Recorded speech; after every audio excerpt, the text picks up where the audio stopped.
Good morning all of you. आज हम लोग आपके फर्स्ट पेपर का, बल्कि फर्स्ट पेपर की जो चौथी यूनिट है उसमें थोड़ी सी पढ़नी है आपको रिप्रोडक्टिव फिजियोलॉजी, यानी प्रजनन से संबंधित कार्यकी। और उसमें सिलेबस में जो चीजें प्रिसाइज रूप से दी गई हैं मैं उन्हीं की चर्चा करूंगा। हालांकि प्रजनन आप बायो के स्टूडेंट से आपके लिए नया नहीं है।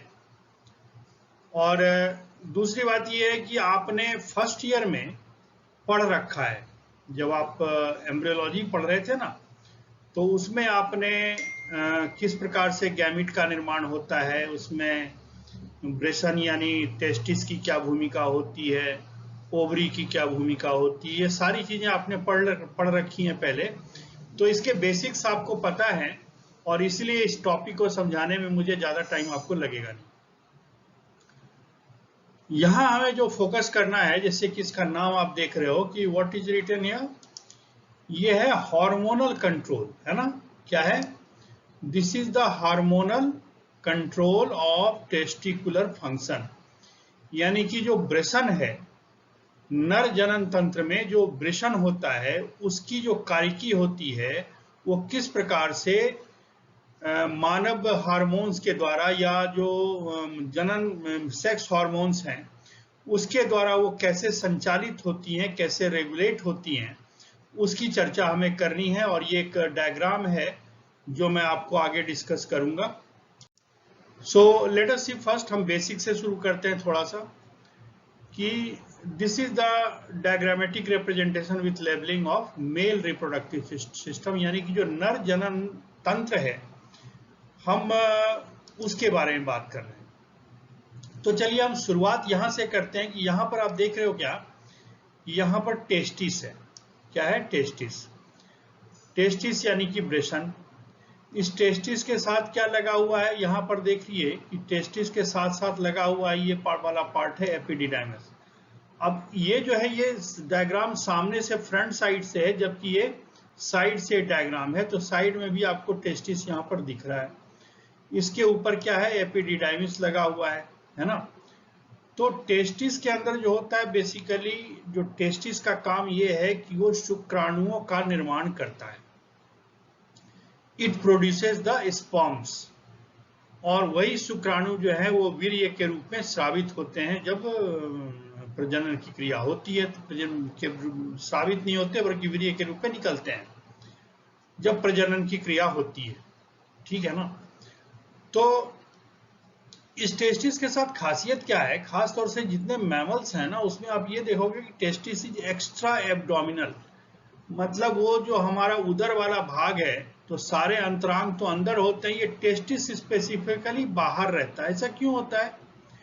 क्योंकि जो स्पर्म निर्माण की क्रिया होती है वो थोड़े से शरीर के तापमान से 2 डिग्री कम के तापमान पे होती है। हम आपको पता है कि हम समतापी एनिमल्स होते हैं, जितने भी जो मैमल्स हैं वो सारे के सारे क्या होते हैं, सारे के सारे होमोथर्मल या समतापी होते हैं। उनके शरीर का तापमान बदलता नहीं है। तो शरीर का तापमान जो है शरीर का मैमल्स में फिक्स होता है, लेकिन जो स्पर्मेटोजेनेसिस की क्रिया होती है, जो शुक्राणु जनन की क्रिया होती है, वो क्रिया होती है शरीर से कम तापमान में। इसीलिए जो टेस्टिस होता है वो शरीर से मतलब एब्डोमेन से, पेट वाले उदर वाले भाग से बाहर होता है। तो चलिए टेस्टिस हमने देख लिया। टेस्टिस के साथ एपिडिडाइमिस आपको दिख रहा है ना। और एपिडिडाइमिस में क्या होता है, जो स्पर्म्स बनते हैं ना ये टेस्टिस के अंदर यानी कि वृषण के अंदर, उसका परिपक्वन होता है। They mature inside the epididymis and then they are transported. उसके बाद उनका परिवहन होता है एक नलिका के द्वारा। हालांकि एपिडिडाइमिस में वासा एफ्रेंसिया वगैरह भी होते हैं। उसके बाद वास डिफरेंस नाम की एक नलिका से ये ट्रांसफर होकर के कहाँ जाते हैं, वो जाते हैं स्पर्म सैक में, है ना, जिसको सेमिनल वेजाइकल कहते हैं। तो सामने से तो आपको किडनी आगे, सॉरी यूरिनरी ब्लैडर दिख रहा है। यूरिनरी ब्लैडर के पीछे आपको क्या है कि यहाँ पर यूरिनरी ब्लैडर से पीछे आपको ये क्या कहते हैं, सेमिनल वेजाइकल यानी कि शुक्राणु कोष दिख रहा है ना, शुक्राणु थैली दिख रही है। इसको ऊपर से किडनी से क्या आ रहा है, 2 यूरेटर आ रहे हैं जो जिसके जरिए की यूरिन, वो जो यूरेटर है वो क्या करता है, उससे यूरिन यहाँ पर आकर के यूरिन इन यूरेटर्स के जरिए आकर के कहाँ यूरिनरी ब्लैडर में जमा होता है, लेकिन इसके पीछे है सेमिनल वेजिकल। अब ये वाला डायग्राम आप देखें ज्यादा क्लियर होगा। ये आपका दिख रहा है यहाँ पर, ये दिख रहा है यहाँ पर, ये दिख रहा है यूरेटर, और इसके पीछे ये वाला पार्ट जो है ये सेमिनल वेजिकल है। अब एक नलिका यहाँ सेमिनल वेजिकल से निकल रही है जिसको हम कहते हैं इजैकुलेटरी डक्ट, और ये है यूरिनरी डक्ट जो आगे चल करके एक यूरेथ्रा का निर्माण करेगी। अब यहाँ पर 2 ग्लैंड हैं, एक प्रोस्टेट ग्लैंड है और यहाँ पर एक बल्बो यूरेथ्रल ग्लैंड है। ये क्या करते हैं, कुछ ऐसे फ्लूइड स्रावित करते हैं जो स्पर्म की मोबिलिटी को, उसके लाइफ को बढ़ाते हैं, उसकी क्रियाशीलता को बढ़ाते हैं। वहाँ पर फ्लूइड एक मीडियम देते हैं जो वीर्य होता है या सीमेन होता है, ये सब काम इनका होता है। So basically this is the structure of male reproductive system. अब हमें क्या पढ़ना है, we need to study the testicular function, मतलब हमें सिर्फ और सिर्फ टेस्टिस यानी वृषण का फंक्शन पढ़ना है। तो चलिए देखते हैं टेस्टिस का स्ट्रक्चर क्या होता है। अभी जो हमने डायग्राम आपको टेस्टिस का दिखाया था थोड़ा एनलार्ज है ये, तो यहाँ पर आप देख रहे हैं कि ये जो टेस्टिस है इसके अंदर बहुत सी कुंडलित नलिकाएं हैं, और इन नलिकाओं को हम अंग्रेजी में सेमनीफेरस ट्यूब्यूल्स या रेता नलिका कहते हैं। इन रेता नलिकाओं के बीच बीच में अगर आप ध्यान से देखेंगे तो कुछ और दूसरे टिश्यूज हैं, दूसरी कुछ कोशिकाएं हैं जिनको हम इंटरस्टिशियल सेल या लेडिक सेल्स बोलते हैं, है ना, क्या बोलते हैं, लेडिक सेल्स बोलते हैं। उसके बाद ये सारे के सारे सेमनीफेरस ट्यूब्यूल पीछे रेट मिराबिलिस में जाते हैं। फिर ये पार्ट आप जो देख रहे हो ये वासा इफ्रेंसिया है, एपिडिडाइमिस का पार्ट है, और फिर यहाँ से जाकर के वास डिफरेंस या डक्टस डिफरेंस जो है वो निकलता है। आगे की कहानी उधर नहीं जाना, अपने को कंसंट्रेट करना है इस स्ट्रक्चर पे जो रेता नलिका वाला है। बेसिकली क्या है कि इसके अंदर जब बहुत सारी नलिकाएं हैं, जैसे मान लीजिए कोई ऊन का गोला है, अब उस धागे को आप जब लपेट देंगे, लपेटने के बाद जब उसका आप सेक्शन काटेंगे तो क्या दिखेगा, बेसिकली वो जो धागा है अगर हम इसका इस तरह से सेक्शन काट दें तो क्या होगा कि जो नलिकाएं हैं, इन नलिकाओं का कटा हुआ भाग आपको दिख रहा है। नहीं, ये जो नलिकाएं हैं इसका ये जो नलिकाएं हैं इसका कटा हुआ भाग ऐसे गोल गोल गोल आपको दिख रहा है। मतलब जितने भी ये गोल वाले दिख रहे हैं, ये दिख रहे हैं आपको, this is section of, this is transverse section of the seminiferous tubule. Seminiferous tubules का ये अनुप्रस्थ काट है। तो ये तो छोटा डायग्राम है, जब आप इसको 40x के या 10x के मैग्निफिकेशन में देखेंगे तब आपको ऐसा दिखेगा। हम इसको थोड़ा और मैग्नीफाई करेंगे, और बेसिकली आप इस डायग्राम को, ये जो स्लाइड है ये सेकेंड ईयर के प्रैक्टिकल क्लास में आप देख भी चुके हो, इसलिए आपके लिए नया नहीं है। तो देखिए इसको हम थोड़ा और एनलार्ज करते हैं, और एनलार्ज करने का क्या होता है कि ये एक सेमनीफेरस ट्यूब्यूल्स की बाउंड्री आपको दिख रही है, और इसके साथ दूसरा सेमनीफेरस ट्यूब्यूल्स की बाउंड्री आपको ये दिख रही है, जो मैं आपको मार्किंग कर रहा हूँ।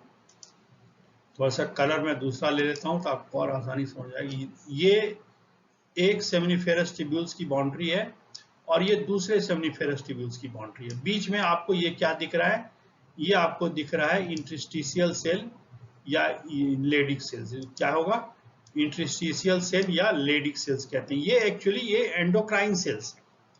ये क्या है, they actually सिंथेसाइजेज and excretes the secretes the hormone testosterone. ये यहीं से सिक्रीट होता है, लेडिक सेल से सिक्रीट होता है। ये आपको दिख रहा है बाउंड्री, बाउंड्री वाला जो पार्ट है बेसमेंट मेम्ब्रेन होता है। बेसमेंट मेम्ब्रेन से थोड़ा सा आप आगे जाएंगे तो वहां पर क्या होता है, कुछ बहुत सारी छोटी छोटी कोशिकाएं हैं जो प्राइमोर्डियल जर्म सेल्स हैं या प्राइमरी ये स्पर्मेटोगोनिया कहलाती हैं। और फिर वो स्पर्मेटोगोनिया में क्या होता है, वहां मल्टीपल डिवीजन होता है माइटोसिस के द्वारा, और फिर वो मैच्योर होकर के प्राइमरी स्पर्मेटोसाइट बनाते हैं, जिसमें फिर आपको पता है, आपने फर्स्ट ईयर में पढ़ रखा है कि फिर वो क्या होता है कि वहां पर रिडक्शन डिवीजन या मियोसिस की क्रिया होती है, जिसके द्वारा कि स्पर्मेटिड या स्पर्म सेल्स का निर्माण होता है। अब इसके जो ल्यूमेन देखेंगे ना, जो बीच वाला भाग है, जो टेस्टिस का जो बीच वाला ये भाग आप देखते हो ना, इसको हम कहेंगे ल्यूमन। तो इसमें आप जब देखेंगे तो बहुत सारा ऐसे हेयरी स्ट्रक्चर आपको नजर आ रही है। बेसिकली अगर आपने स्पर्म की संरचना आपको याद हो तो आपको पता होगा कि उसका एक पार्ट टेल हेड होता था, टेल होता था। तो सारे के सारे टेल यहाँ पर बाहर होते आते हुए दिख रहे हैं। अब चलिए देखिए, ये है टेस्टिस की संरचना। उसमें मैंने आपको बताया था कि अगर हम एक सेमनीफेरस ट्यूब्यूल्स या रेता नलिका काटेंगे उसका सेक्शन कैसा दिखेगा, उसका सेक्शन हमें ऐसा दिखेगा। ठीक है, अब उस सेक्शन का एक पार्ट लेकर के इन्होंने यहाँ पर एनलार्ज किया गया, हालांकि ये डायग्रामेटिक है, ये रिप्रेजेंटेशन है। तो यहाँ आप क्या देख रहे हो कि ये बेसमेंट मेम्ब्रेन है यहाँ पर। अब इसके अंदर क्या है कि लेडिक सेल तो इसके बाहर है, आपको पता है कि Leydig cells are the outside of seminiferous tubules. ये सेमनीफेरस ट्यूब्यूल्स के बाहर लेडिक सेल्स होते हैं जो टेस्टोस्टेरोन बनाते हैं। इसके अंदर देखिए, ये जैसे आप देख रहे हो ये स्पर्मेटोगोनियल सेल्स है या प्राइमरी जर्म सेल्स हैं। ये आगे जाकर के ये बना प्राइमरी स्पर्मेटोसाइट, फिर सेकेंडरी स्पर्मेटोसाइट, फिर जाकर के स्पर्मियोजेनेसिस की क्रिया से स्पर्म बनेगा। तो स्पर्म का हेड और टेल आपको दिख रहा है। इसके बीच में भी एक प्रकार की कोशिका होती है जो जिस कोशिका को हम कहते हैं सर्टोली सेल्स। ये सहायक कोशिका है और इस कोशिका का स्पर्मेटोजेनेसिस में बड़ा योगदान होता है। मतलब जो स्पर्म जनरेशन की क्रिया होती है, ये कोशिकाएं खुद तो स्पर्म नहीं बनाती, but they actually nurtures the sperms. ये पोषण देती हैं। जो स्पर्म है, जो शुक्राणुओं का निर्माण वहां पर हो रहा है, उसको ये पोषण देती हैं।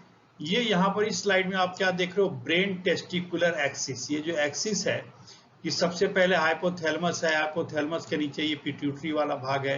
हाइपोथैलेमस से GnRH हार्मोन निकला, उसने इफेक्ट किया पिट्यूटरी को। पिट्यूटरी से LH और FSH निकला।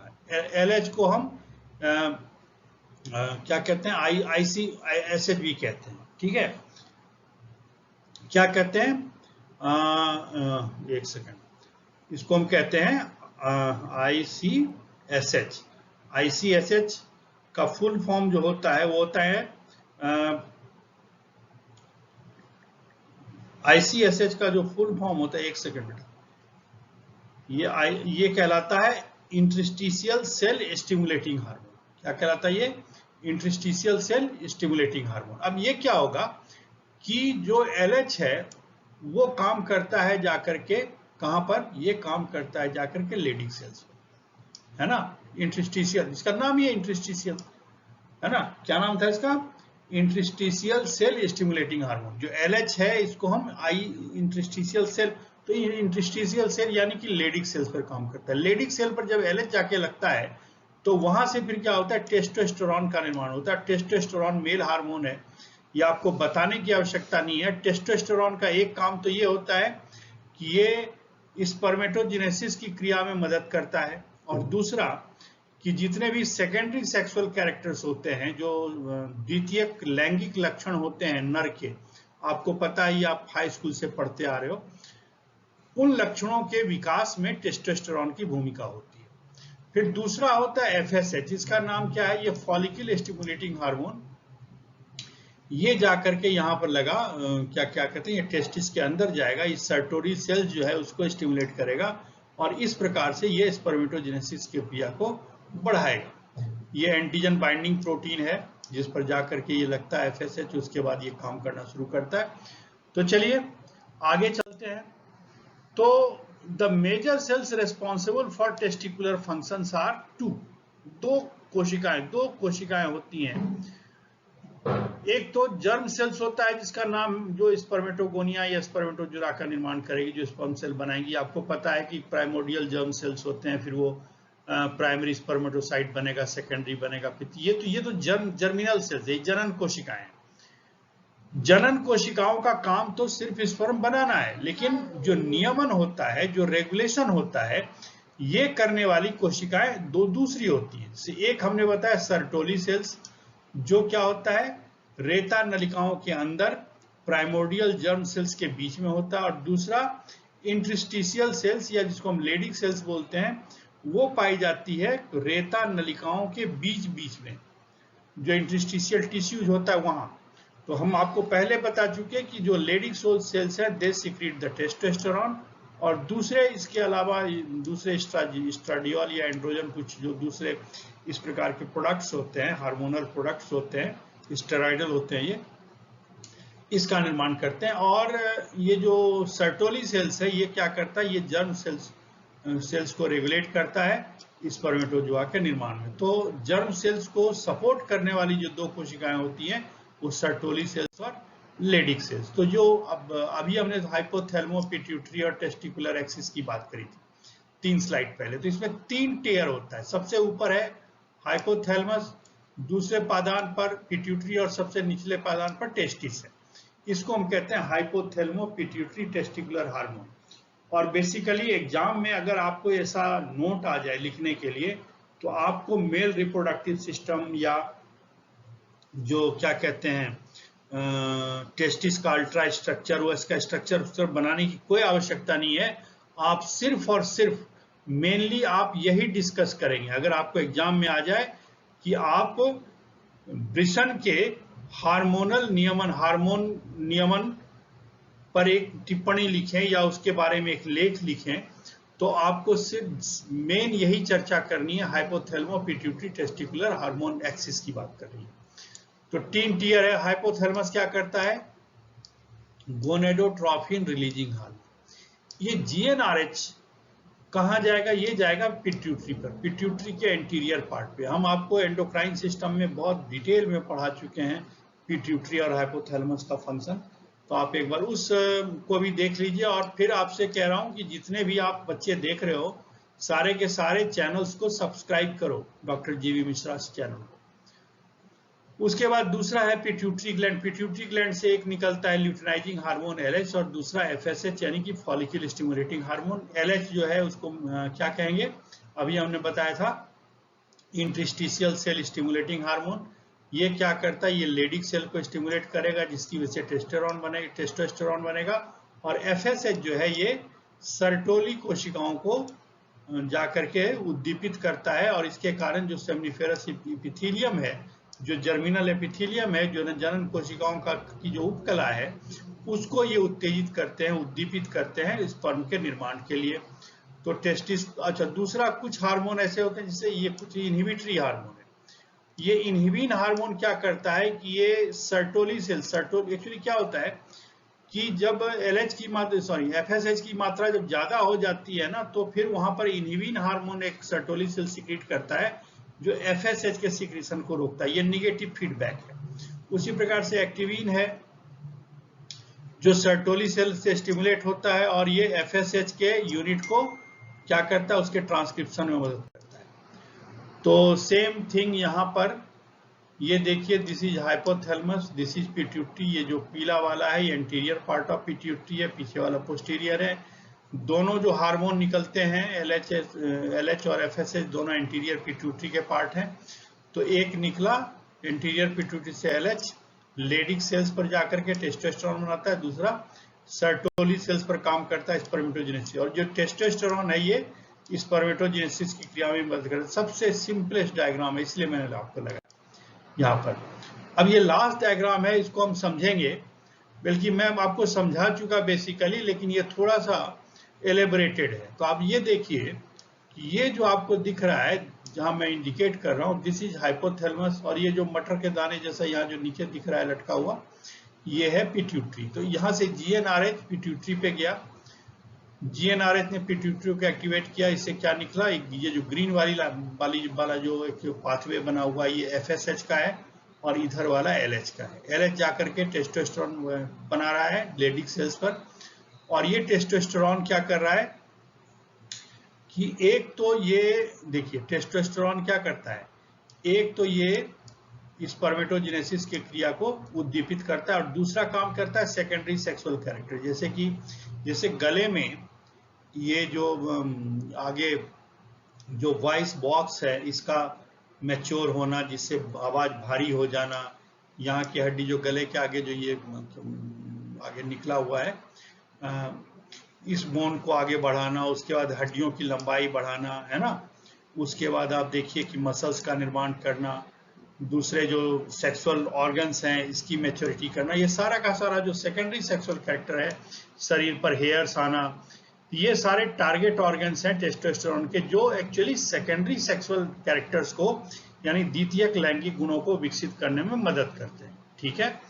और ये बात हम बता चुके आपको कि सर्टोली सेल्स जो है क्या करता है, दे एक्चुअली नर्चर्स, ये क्या करते हैं, पोषण देते हैं या उद्दीपित करते हैं जन्म कोशिकाओं को स्पर्मेटोजेनेसिस के लिए या शुक्राणु जनन के लिए। तो इस प्रकार से हमने पढ़ लिया और मेन जो बात यही है कि हमने अगर हाइपोथैलेमस पिट्यूटरी टेस्टिकुलर एक्सिस समझ लिया हार्मोन का, तो हमने ये चैप्टर समझ लिया, इसमें ज़्यादा कुछ था नहीं। Anyway, thank you very much. आपका कोई सवाल हो तो आप ज़रूर हमें व्हाट्सएप करिए पर्सनल नंबर पे या जो आपका व्हाट्सएप वाला ग्रुप है उस पर, ठीक है। Thank you.